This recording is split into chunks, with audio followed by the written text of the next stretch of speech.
Hey guys, so now that we are halfway through the semester, believe it or not, I wanted to come back on here and talk more about the essays. So you've all at this point written at least one graded essay and are now working on your second or even your third for my XBOS students. So you've started to hopefully develop a sense of kind of how we use the grading criteria and the kinds of things that I'm looking for, that the rating program is looking for.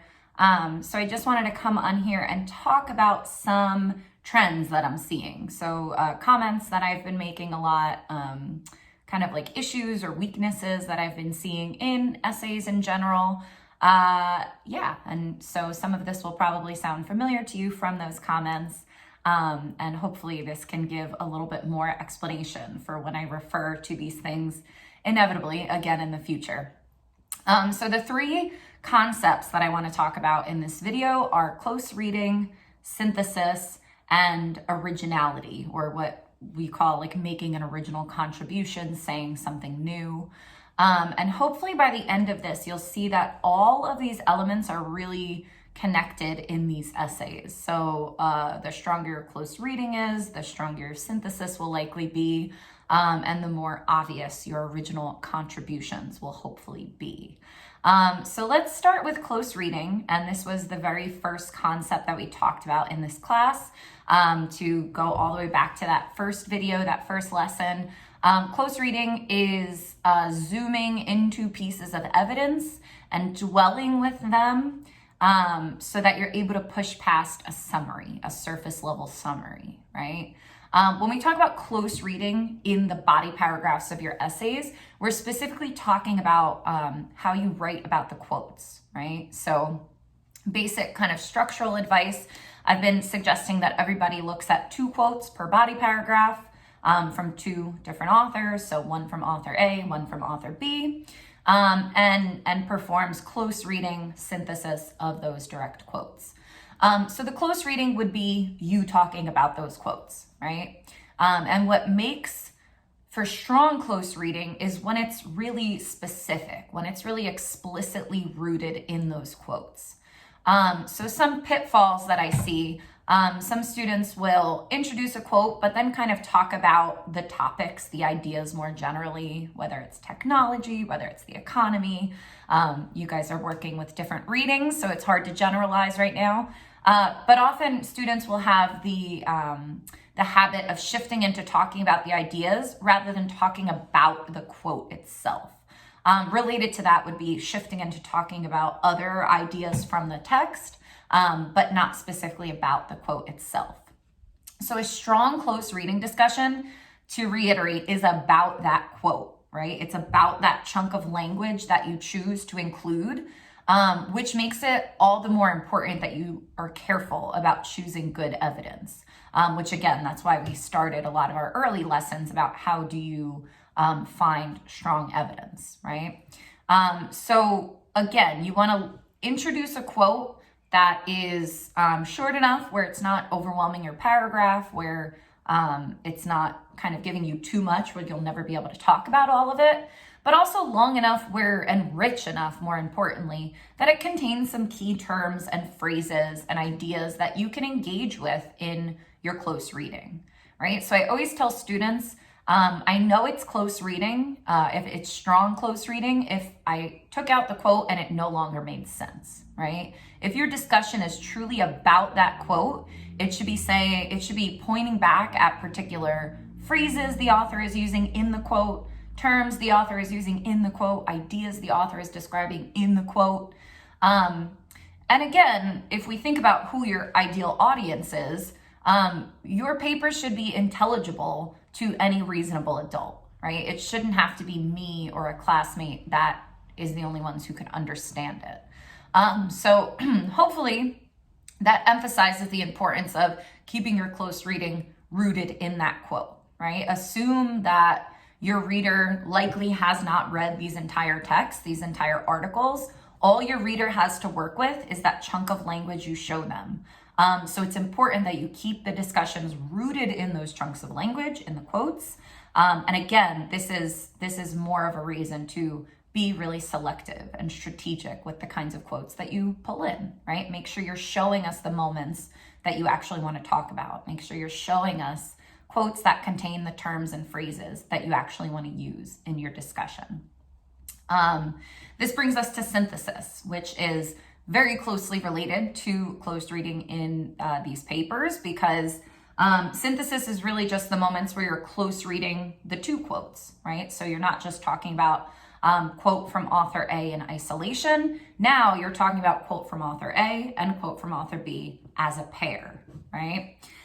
So a common pitfall that I saw in paper 1 for my basic comp students, or analytic essay 1 for my XPOS students, a common issue that I saw was paragraphs that were half about author A and then said this is similar to, and wrote half a paragraph about author B.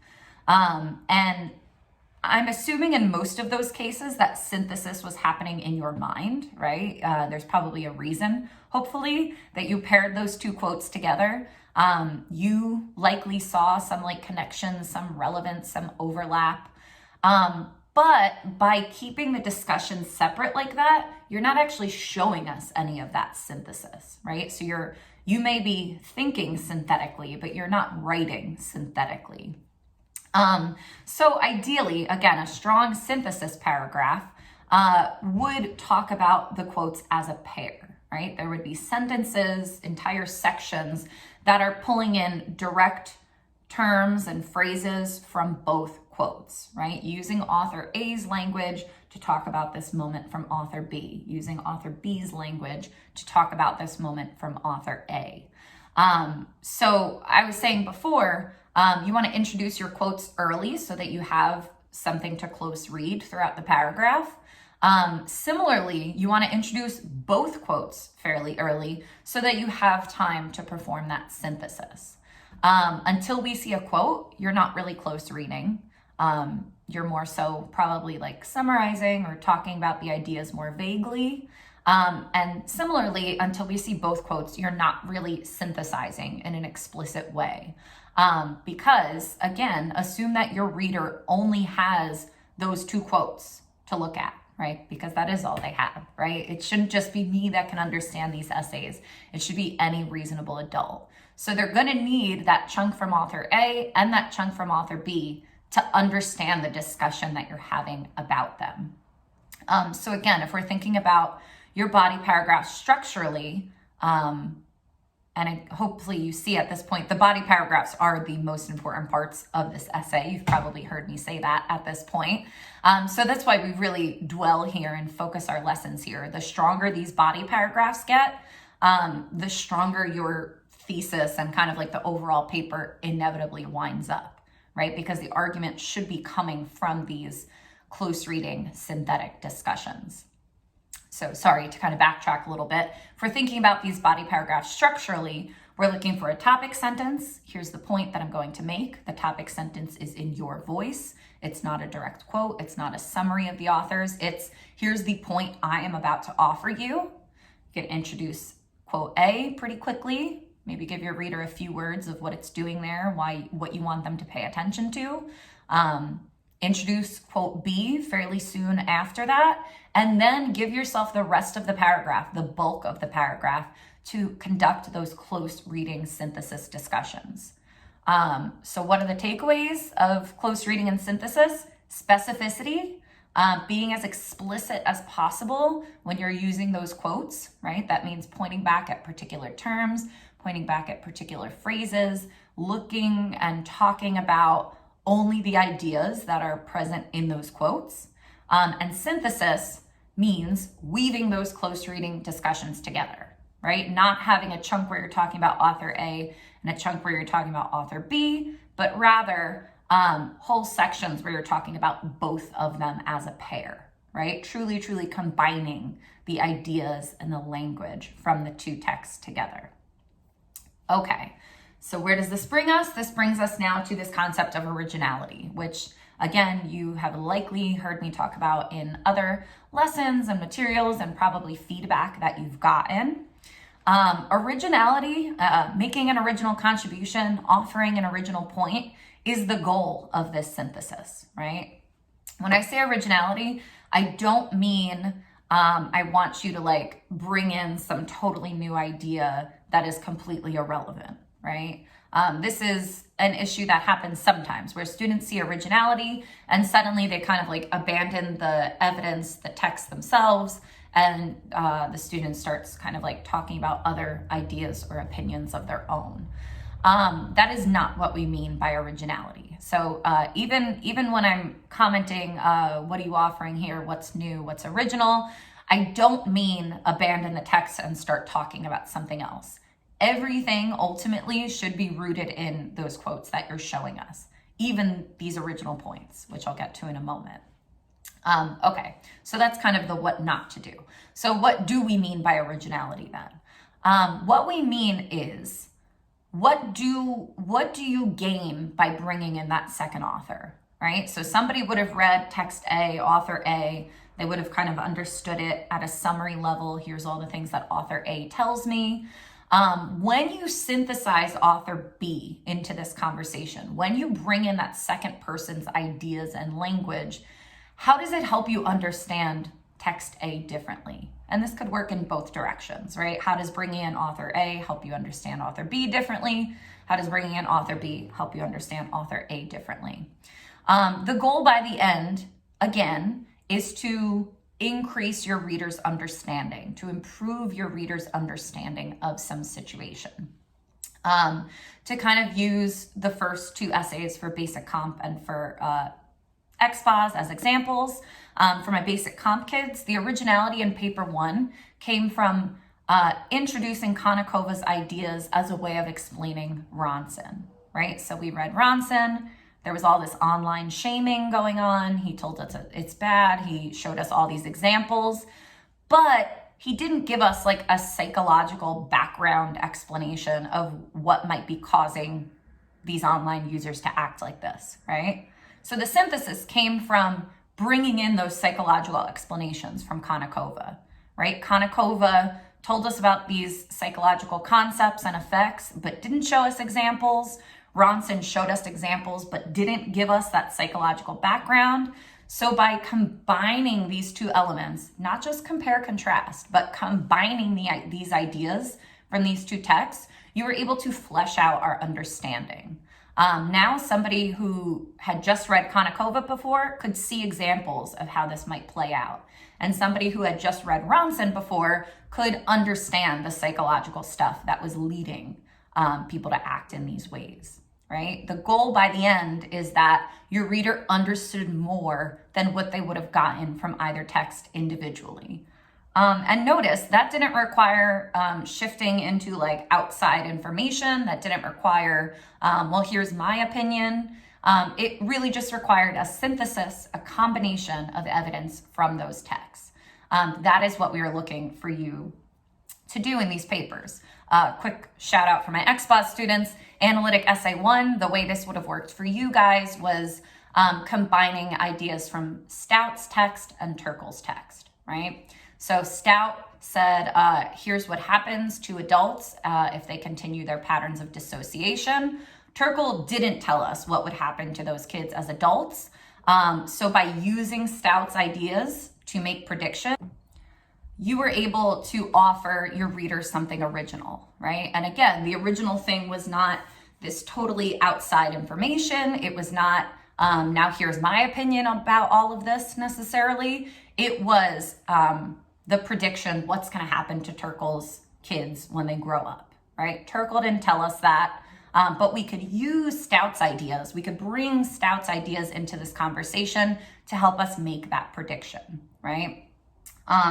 So what does all of this have to do with one another? Hopefully you see the relationship between close reading and synthesis, right?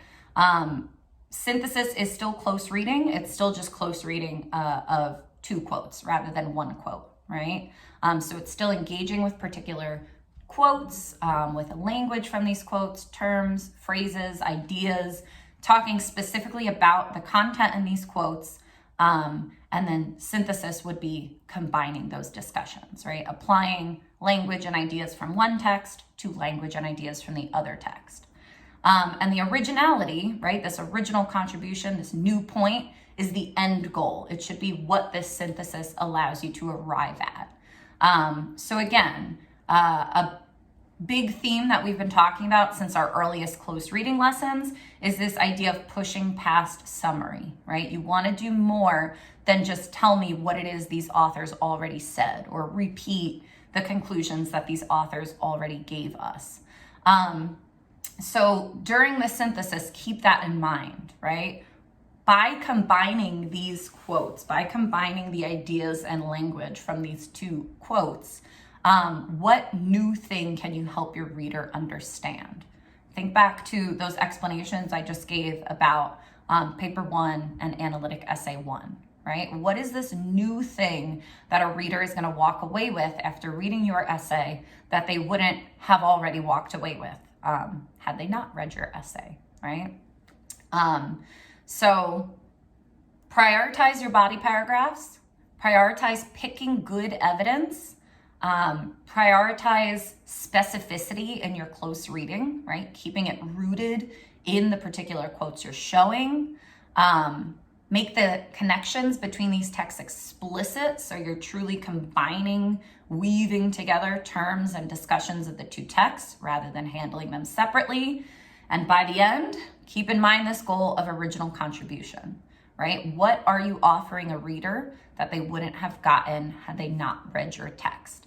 And again, this doesn't mean original as in reinvent the wheel, change the topic, bring in your own outside opinions. You never want to abandon the text in that way. You always want to keep things rooted.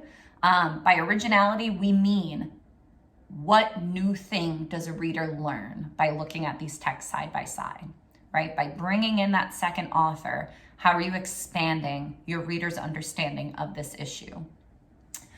Okay. So that's probably plenty to digest for now. As I take a look at our next papers and whatever it is you're drafting in Basic Comp or XPOS, I'm sure I will come back on here and talk about whatever other trends I'm seeing. And as always, in addition to class meetings and materials, please reach out to me through email to get more feedback on your papers. Sign up for office hours to get more feedback on your papers.